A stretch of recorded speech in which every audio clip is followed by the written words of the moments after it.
here. You might have been conceived here. I was conceived here, but where my parents were initially was way up north. And Addis is massive. It's developed way up north in the Bati area. Back then, it was very underdeveloped, so medical help wasn't easily available. So my parents took the decision that given that they ran the only clinic in the area, that when my mum was pregnant, they would come home. And being missionaries, there's nowhere to go. My uncle happened to live in England. So I spent my first 3 weeks of life in England, being born there, and then came back here. So I've only got 3 weeks of Englishness in my entire life, so I've been spared. Sorry for the English folk here. And is there any way in which your time in Africa has shaped your thinking, your perspective about life, about ministry, about the Bible?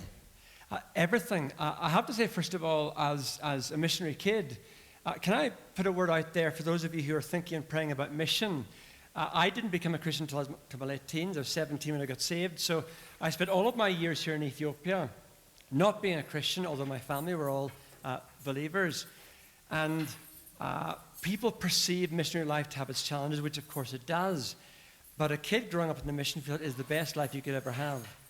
And I would not have swapped my childhood for anything. It was a happy childhood. It wasn't always easy. It wasn't easy for my parents, particularly when my behavior in school wasn't good and I had to be homeschooled for considerable periods because of behavioral issues. But nevertheless, genuinely, my only memories of Ethiopia in my childhood was happiness.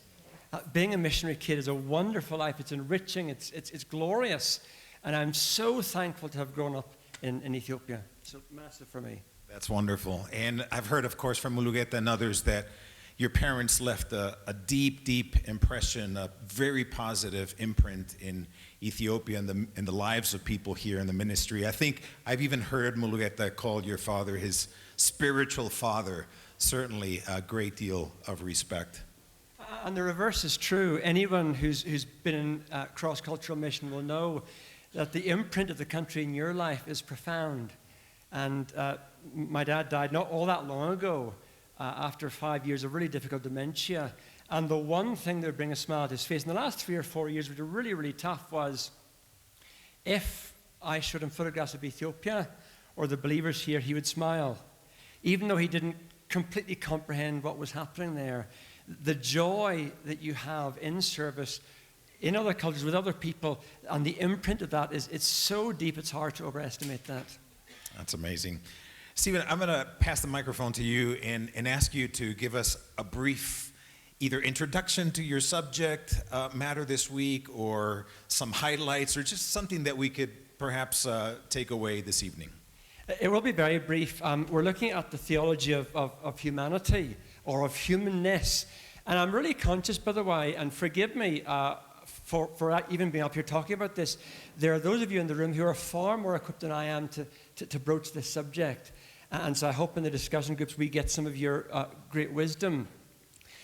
But I think that whole area of our humanness is astonishing and beautiful and profound. So what we're going to be doing over the 3 sessions, tomorrow we'll start with a bit of simple anthropology. What is it that makes humans so utterly unique and special in the entire universe? Because we are wonderful.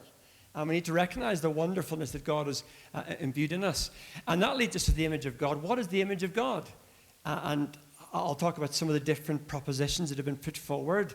And hopefully I'll arrive at one that I lean towards. But you'll notice tomorrow and the next day that I hold my conclusions lightly because this is a complex and deep subject and we can only see through a glass darkly. But we'll think about the image of God and what that means for us. And then the next day, I want to think about the fall and how Christ redeems us through the fall. But not so much him forgiving our sins, which of course he does do, but he restores our humanity.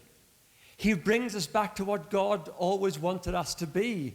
And I find that exciting, not just to think about the fact that my sins are forgiven, but we are going to be truly human. And by the way, I'll have a bit of fun tomorrow as well, talking about that Genesis 1 and 2 age of innocence, which I don't think we preach on enough.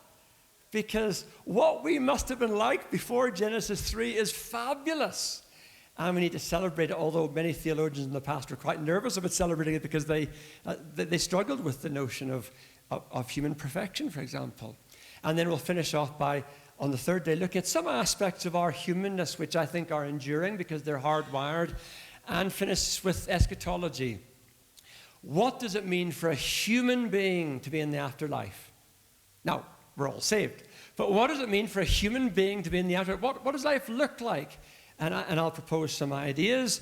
You might disagree with them, that's okay. We're here to discuss and to think and to reflect together, and just enjoy the blessing of knowing that God cared for us enough to make us the way we are, and we should rejoice in that.